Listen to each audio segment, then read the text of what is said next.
Hello everyone, welcome to Come Sit at My Table. We're Tom and Melissa, and we sure are glad that you've chosen to come sit at our table today. We are making oven-fried chicken tenders. Now, a lot of us, me included, love chicken tenders, but sometimes you don't want them always to be deep fried. So this is a little bit healthier way to fix them because we are going to bake them in the oven. But they taste like they're fried chicken tenders. Let's talk about what we're going to use today to make oven fried chicken tenders. First, we're going to start with 1 stick of butter, and we're going to put that in a 9x13 baking dish and let it melt. And actually, I have already put a stick in our 9x13 pan, so we're going to stick that in the oven in just a minute.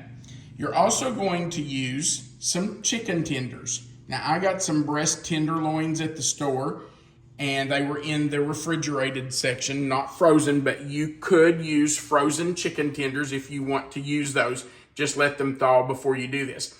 Also, if you want to get chicken breast, you can do that and just cut them into strips yourself. That works perfectly fine.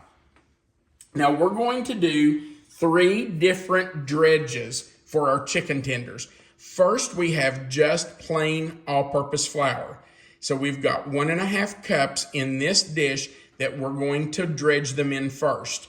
You're also going to need another 1 cup of flour that we're going to put in another dish down here at the end. So I'm going to go ahead and move it, and I'm going to put it in this dish at the very end. So we have 1.5 cups there, 1 cup here. Okay, our second dredge is going to be buttermilk, and we're going to start with 1 cup. Now, I can't promise you that 1 cup's going to be enough, but we're going to start with 1 cup, and if we don't have enough for all the chicken tenders we have, we may have to put a little more in there, but we're starting with 1 cup. Now, to this pan where we just put our extra 1 cup of flour, we're going to add these ingredients. We're going to put in 1/2 cup of breadcrumbs. You can use plain breadcrumbs, you can use Italian breadcrumbs. I don't know why you couldn't use panko. If you want to use panko, that would be fine too. We're going to use 3 teaspoons of paprika, and I've already measured out 3 teaspoons in that bowl. We're going to use 1 teaspoon of sage, 1 teaspoon of black pepper, 1 tablespoon of Lawry seasoned salt. And let me stop here and tell you that we're using Lawry's. Well, we're not using garlic powder and onion powder because Lawry's already has onion powder and garlic powder in it. So if you're using Lawry's seasoned salt, you don't need the onion powder and garlic powder. So we are using 1 tablespoon of Lawry's, and then we're going to use 1 teaspoon of Italian seasoning. So let's mix those together. Oh, by the way, here is my 9x13 pan with the butter cut up, and I'm going to go ahead and stick it in the oven to let that start melting. And I'm going to set that timer for 2 minutes just to remind myself, not that I would forget it was in there or anything, but I'm going to set that timer just to make sure. All right, so we have the breadcrumbs and the paprika and the sage and 1 teaspoon of pepper, and then we're going to do a tablespoon of Lawry's. That wasn't quite full, so I'm gonna get just a hair more. Okay, and then 1 teaspoon of Italian seasoning, and that I'm probably gonna do heaping, because, you know, that's got to be good, right? Okay. Now we're just going to mix that up because that's going to be our 3rd dredge. That's what we're going to put our chicken tenders in last before we put them in our baking dish with the butter. So let's just stir that up. I'm going to actually get a spoon to do that. I think I can get in those corners better. Those seasonings out of there. Okay. Everything is stirred up. And we'll just shake that out there. Okay. Now, let's put our buttermilk in our dish. And remember, we're going to start with 1 cup.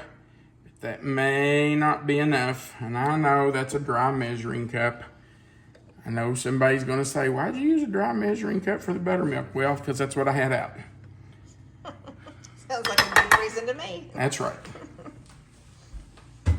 Actually, I wasn't even going to measure it. I was just going to pour some in, but we talked about it and decided maybe we needed to measure it just to help people. Okay, let's check our butter. And you know what? It's pretty much melted. So let's take it out.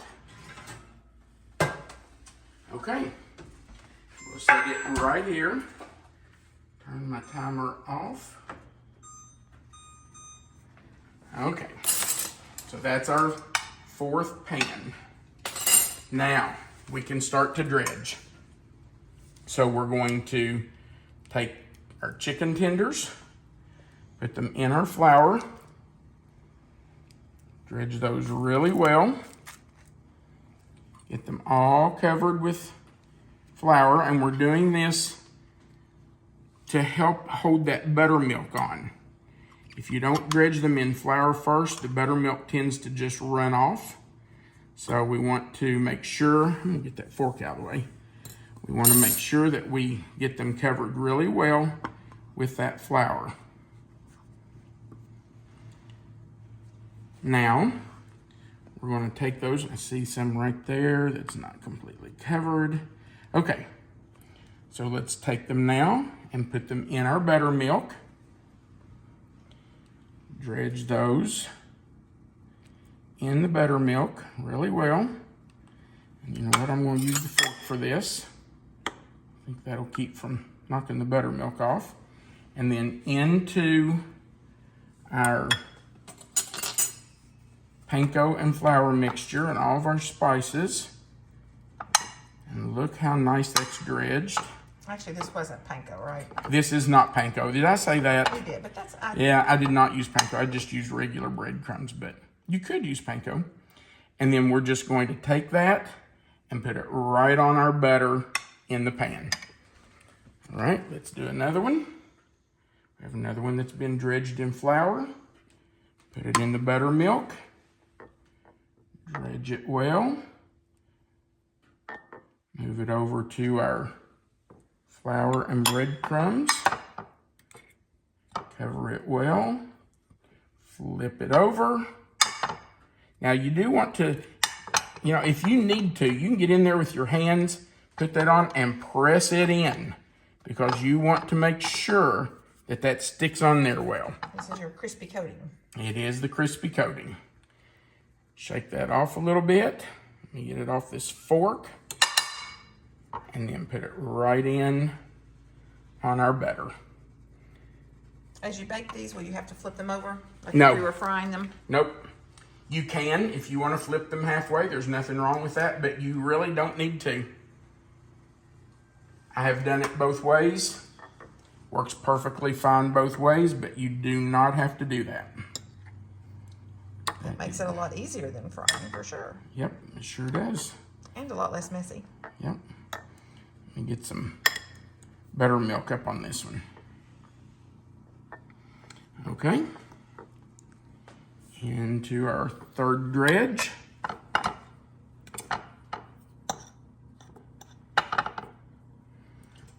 Flip it over. Keep going.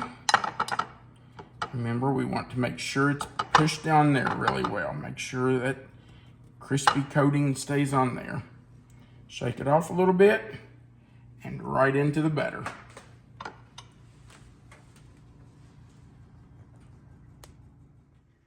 All right, we are on our last piece of chicken. Now, you can see that there's still buttermilk in here, and that's still the 1 cup that I started with. But I have done 1, 2, 3, 4, 5, 6, 7. This is the 9th chicken tender I've done. And there's still buttermilk and enough dredge that you could do more than 9. But this is what's going to fit in our 9 by 13 pan. And this is all Melissa and I will eat. In fact, Couple meals worth for us. Yeah, I was going to say, we won't eat all this tonight for dinner. This will be at least 2 meals, maybe more. Yeah, probably 2 meals. So, if you wanted to do more than 9 chicken tenders, you could do that. There's enough dredge here that you could certainly do more than 9 chicken tenders. Might need another pan though, right? Yeah, you probably would, because you don't want to squeeze them in. You want room for them to bake and fry up. So, in this last one right here, I am going to have to kind of scoot it in. So, I'll move those around and kind of force it in there. All right, so you know we've preheated our oven to 425 degrees. That's how we melted the butter in the pan. So we're going to go into the oven, uncovered, just the way it is, for 20 minutes, maybe 25. You just want to make sure that the chicken is cooked all the way through. Make sure it's not pink in the middle. So 20 to 25 minutes. If you feel like it needs another few minutes, you can do that. But it won't take long, so keep an eye on it. All right, in we go. The chicken tenders are finished baking, and we have dinner ready to eat. So let's sample our chicken. Baby taking the first bite? Yes, but not that big. Really? Really? A big bite? Okay, I'll cut it in half. How's that? Thank you.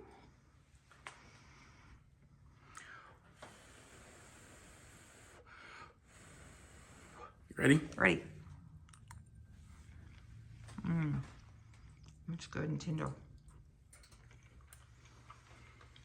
Wow. That is so good. The breading is nice, but it's not overwhelming. It's not like so crunchy. Sometimes you get them and they're so crunchy they hurt your mouth. Yeah. Those are great. Mm-hmm. It's really good. Mm-hmm. We do appreciate you watching our videos. Man, those are good. We might eat all those tonight. I thought we'd have leftovers. We do appreciate you watching our videos. Thank you so much for doing that. We would appreciate it if you'd go right below the video and click the thumbs up. That just says you liked it. Also, if you've never clicked that subscribe button right below the video on the right side, we sure would appreciate you clicking the subscribe button and the little notification bell beside of it, and then the word all. That just subscribes you to our channel. It's totally free. It just allows YouTube to send you a notification every time we add a new video. Also, remember that if you go right below the video, you'll see the title of this dish. If you click where that title is, that box will expand, and Melissa always puts the written recipe right there for you. So you don't have to worry about trying to copy it down as we go. Also, our contact information is below that recipe. And of course, there's a place at the bottom for you to leave a comment if you'd like to do that. We do appreciate those comments and we enjoy reading them. Thanks again for watching. We do appreciate it. And we want you to remember that you are always welcome to come sit at my table. Have a great day.